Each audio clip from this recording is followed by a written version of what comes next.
Can I weave a basket blindfolded? That's my question for today. Hey there, and welcome to Basket Weaving with Textile Indie. My name is Brittany, the basket weaver behind this channel. In a class recently, somebody made a joke that I could probably weave a basket blindfolded because I've woven so many. And it got me thinking, I wonder if I actually can weave a basket blindfolded. So today I wanted to challenge myself. I pulled out a base that I've started to weave. This is one of my unfinished projects from some class at some point. And I pulled it out of my stash of unfinished baskets. One, to knock out an unfinished basket and make something. And two, to see if I can actually do this with a blindfold on. So this might be a weird video to watch. I'm not exactly sure even how I'm going to edit this as we go through the project. I'm probably going to do some time lapse. But here's the thing. I'm not going to peek, but I'm not sure how to convince you of that. So I'm going to have the blindfold on the whole time. I am going to set my materials out behind me and try to just have my space set up so that it's as easy as possible for me to accomplish this. Okay, I have my rim pieces, my piece of seagrass, and I'm going to be working with 1/4 inch wide flat oval. These are some scraps left over from other things. They're a little bit shorter than normal, so I'll probably have to do a lot of splicing in this project. Gosh, I'm a little nervous. I don't know why. Okay. Here we go, putting the blindfold on. I have to have it really low or else I can peek out the bottom. This is more complicated than I thought it would be. How do you get this on and be able to not see? Who knew that the most complicated part of this project would just be getting the bandana to sit on my face so that I can't see? There we go. I can't see mainly because I can't open my eyes. So first step, gotta get this wet. Not upset yet. Oh, some of them are. So I'm going in, I'm going to fold up these stakes to upset them. This will just help me get to the starting point. Okay, I think that's all 4 sides. I have 1, 2, 3, 4. Now I'm going to grab a piece of material, get wet. And there's a rounded side and a flat side on this guy. So I'm going to take this, set it up on its side, define my basket of clamps. There it is. Okay, so I have 1, 2, 3, 4, 5, 6 stakes in the wall here. So I'm going to start this on the second stake in. This will give me enough pieces over here to do my overlap. I think actually for the sake of this project, I'm going to do this in continuous weave because I'm just doing 1/4 inch wide. So I'm going to start this piece and then work around in a continuous spiral. There's a corner. Gosh, this is going to be tricky. Getting my corners how I want them. Continuous, so this is going to end up being round. I have that square base, but this is going to end up being a round basket at the top because I'm just going to spiral around here. Okay, decisions. Do I put a clamp in each wall or is that just going to slow me down? I think I will for this first few rows. I'm on row 2, guys. This is going just jolly fine.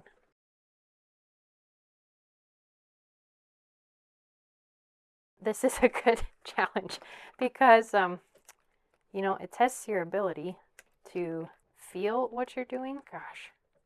Okay, this end needs to tuck.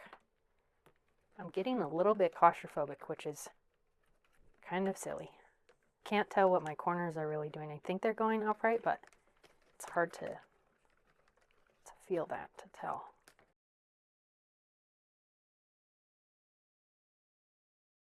I'm going to splice this under 1. Normally I would do an over or a 4 stake overlap, so I have 2 unders and 2 overs. More adjustable, so if the basket grows, there's more wiggle room. So if some end slides out, I still have 1 to tuck it behind, but this isn't really working that way. This feels very clumsy and slow. I think I was talking about the different challenges and why this can be a good challenge to take on, and then I got totally distracted. So I think the challenge here obviously is, can you do the project without seeing it, which is similar to a blind contour drawing when you are trying to look at an object and sketch the exterior of the object without lifting your pencil and without looking at the paper. So you're just doing the sketch with your hand rather than with your visual help, and that gives you just a little bit of a different experience of sketching than you normally would have. And here with this project, not being able to see what I'm working on, it's eliminating a lot of the ability to have control over my project. I'm having to feel and sense what's going on and not actually see the form that it's taking. So as far as the control of shape and having it do exactly what I want it to do, I don't have a whole lot of control there right now, it doesn't feel like. And that, I think, is maybe the beauty of doing a challenge like this, is learning how to get into the flow of creativity, specifically for a basket project, getting into the flow of weaving.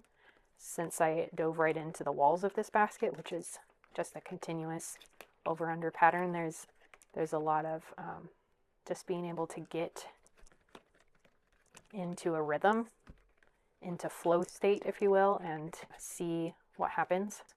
But giving up the control of being able to see, which allows you some ability to control the outcome of your project, eliminating that is good exercise in just allowing your other parts of your brain to step in and create, rather than always being in control and dictating what happens. You're kind of having to go with the flow and see the outcome. This probably isn't going to be a masterpiece, and that's not really the point of doing this exercise. But I like challenging myself in these sorts of things because, for one, it makes you a better craftsperson, but for two, it gives me some perspective on life experience that I don't typically have to experience. Not being able to see is extremely challenging.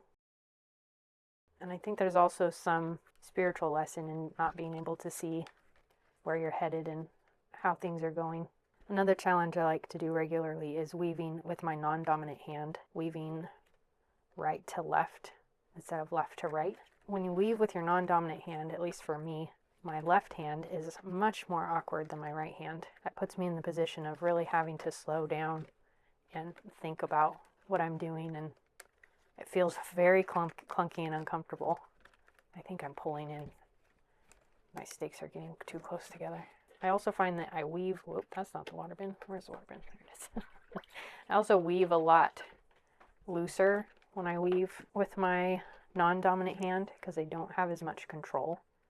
So I'm not able to pull and keep the tension exactly how I would want to, which this is feeling similar. I can't really tell, honestly, how my tension is playing out right now. So focus on, am I doing the over-under pattern correctly? I can tell, though, that my stakes are getting closer together, which is problematic. The longer I have the blindfold on, the less oriented I feel. The more I'm like, where did I put the basket of reed? Where's my water bin? And if I move, like, where am I centered on the table? Yeah, okay. If you haven't ever woven a basket before and you're interested in getting started, if this has piqued your interest at all, I have several beginner-friendly basket projects here on the channel, and Textile Indie Shop is our material shop. We sell kits for basket weaving as well as instruction manuals for some of our designs, and you can go to our shop and choose from a wide variety of different projects. But we do have a beginner-friendly set that we recently put out. It has a set of 3 baskets. So you get one kit, but it has 3 different baskets, all the materials to make those 3 baskets. It's a garlic basket, a planter basket, and a tissue box basket. And these different baskets go over some basic basketry techniques that are helpful when you're getting started. Once you know those, you kind of have a good foundation for weaving other baskets and can follow along with a lot of different basket tutorials. And when you purchase those, or that kit, the 3 baskets in one, it does come with a full video tutorial. So there's a link that you'll get that has a tutorial to help you weave those baskets. And they're fairly simple. They're nice weekend-long projects, so you can spend the weekend and get 3 baskets woven. I also like them as friend hangout baskets because they don't take super long, and you end up with something that you can actually use. Put a little houseplant in the planter basket. You can hang your garlic basket up on a cupboard and store your garlic in it. And the tissue box basket is, fits a standard tissue box, so if you don't like the cardboard box that the tissue comes in, you can decorate it with a nice handmade basket. If you sign up for our email list, you get access to our library of free printables, where we have a lot of free basket patterns and other basket weaving resources, as well as other fiber art resources. Starting to relax into this, and it's starting to feel more like a yoga meditation than an anxiety fest, which is really nice. You can probably tell in my voice I'm starting to just sort of unfocus and lose track of what I'm saying.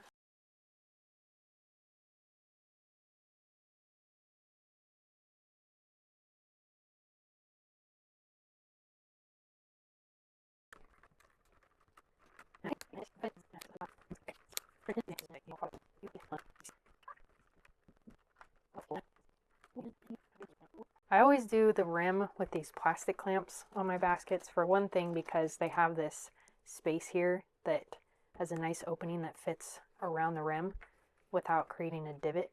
When I use the metal clamps for the rim, the teeth here, they create a divot in the reed, which I don't like the look of, so I always choose the plastic clamps. They also hold it a little bit better so they don't fling off. Okay, that is on. Now, the seagrass goes into the space between the two. I'm going to shove this in there and feed it around. Luckily, this channel is pretty big. The space between the two rims. Ooh, I'm going to have some bubbling there.